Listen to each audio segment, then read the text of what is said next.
देखो, आपके परदादा को आपने देखा नहीं देखा, वो जब थे तो सबको दिखाई पड़ते रहे ना। तो जब ईश्वर रहा तो सबको दिखाई पड़ता रहा, नहीं दिखाई पड़ता रहा। अच्छा, वो केवल आप जैसे लोगों को दिखाई पड़ता रहा, गप्पियों को, सबको दिखाई नहीं पड़ता रहा। भाई जिस तरह से आपके दादा जो हैं वो सबको दिखाई पड़ते रहे हैं, तो ईश्वर हो तो सबको दिखाई पड़ता।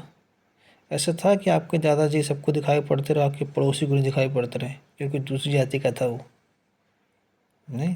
ऐसे तो बोल रहे हो आप ना कि ईश्वर सबको नहीं दिखाई दिया है, आप जैसे गपोड़ ज्ञानी के बाप दादाओं को दिखाई दिया है, बाकी को दिखाई नहीं दिया वो।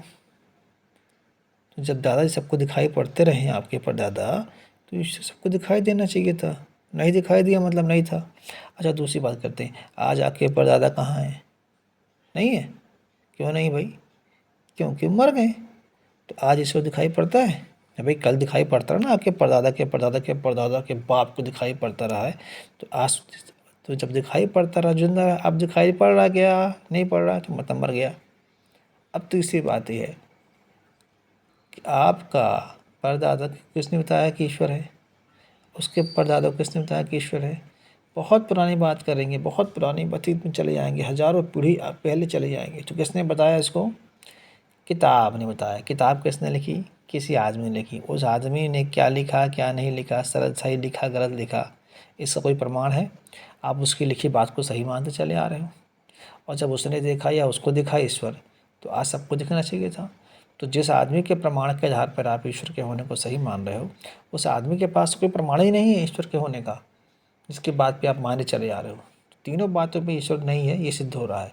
चौथी बात, आपके परदादा के परदादा, वो जो लिखने वाला किताब है जिसने ईश्वर के बारे में लिखा, उसके भी परदादा, उसके ही पूर्वज के पूर्वज कौन है? बंदर। उनके पूर्वज कौन है? अरे सबका पूर्वज अमीबा। तो अमीबा ने तो कोई शास्त्र लिखा नहीं, न कभी उसने बताया कि ईश्वर है, ना उसने कभी बताया कि ईश्वर है। तो इसलिए आपका ईश्वर अगर है तो अमीबा को पता होना चाहिए था, अमीबा द्वारा कोई शास्त्र लिखा होना चाहिए था, जो कि लिखा ही नहीं है। इसका मतलब ये है कि ईश्वर नहीं था। और पांचवी बात यह है कि अमीबा के पहले भी क्या था? रसायन थे। उसके पहले क्या था? उसके पहले बिग बैंग थ्योरी के अकॉर्डिंग सारे संसार का निर्माण हो रहा था, पिंड बन रहे थे, कुछ था ही नहीं। और बिग बैंग थ्योरी अपने आप घटी घटना है, उसको किसी ने नहीं घटा। इसका मतलब ये है कि आपके पूर्वज, आप कहते हो सबका बाप ईश्वर है, तो आपके पूर्वज कोई बाप नहीं था, कोई है तो अमीबा था, और अमीबा के पहले बिग बैंग थ्योरी थी, नियम भी नहीं थे पहले। तो इन सभी के रास्ते से सिद्ध होता है कि ईश्वर नहीं है। और अगली बात करते हैं कि ईश्वर, आप कहते हो कि कुम्हार था तो कोई कुम्हार का पिता होगा, कोई कुम्हार का पिता था तो उसका भी कोई बाप होगा।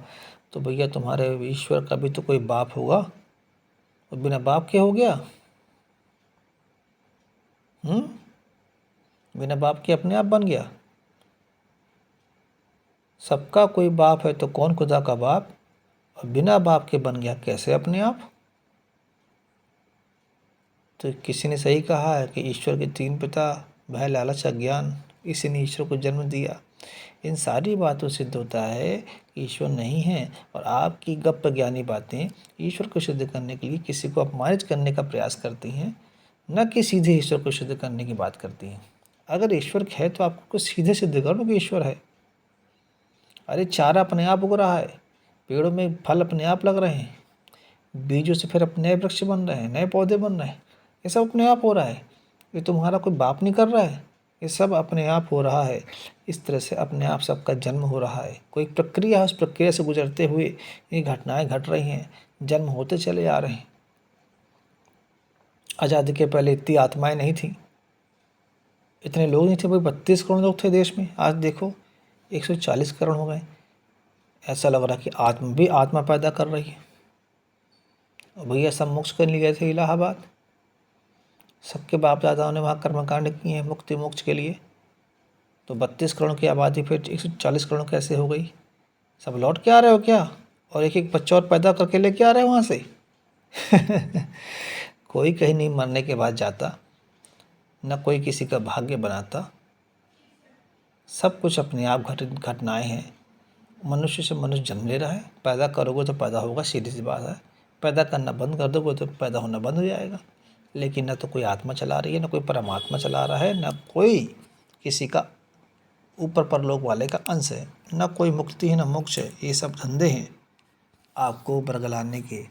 और जो आपने तर्क दिए हैं इसके पहले, कई गप्पी साधुओं ने, बाबाओं ने जो तर्क दिए हुए हैं, कई गप्पी गपोड़ियों ने तर्क दिए हैं, जो कहानियाँ कहते हैं मंचों में आके कि ईश्वर है, और उसको सिद्ध करने के लिए किसी और को अपमानित करते हो कि तुम्हारा बाप तो नहीं, तुम्हारा बाप है ये कैसे पता चला, तुम्हारा बाप को तुमको पता है, तुम्हारी माँ ने बताया, ऐसे ईश्वर है।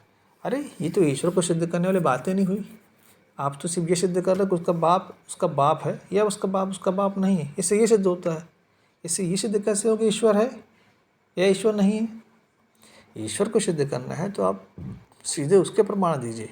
जैसे सिद्ध करना हो कि टीवी में चित्र दिखाई पड़ते हैं, इसको सिद्ध करने के लिए आपको ये बताओ कि देखो तुम्हारे यहाँ तो ये घटना नहीं होती तो वो घटना नहीं होती, तो ईश्वर नहीं है तो वो नहीं है, तो टीवी में दिखता है।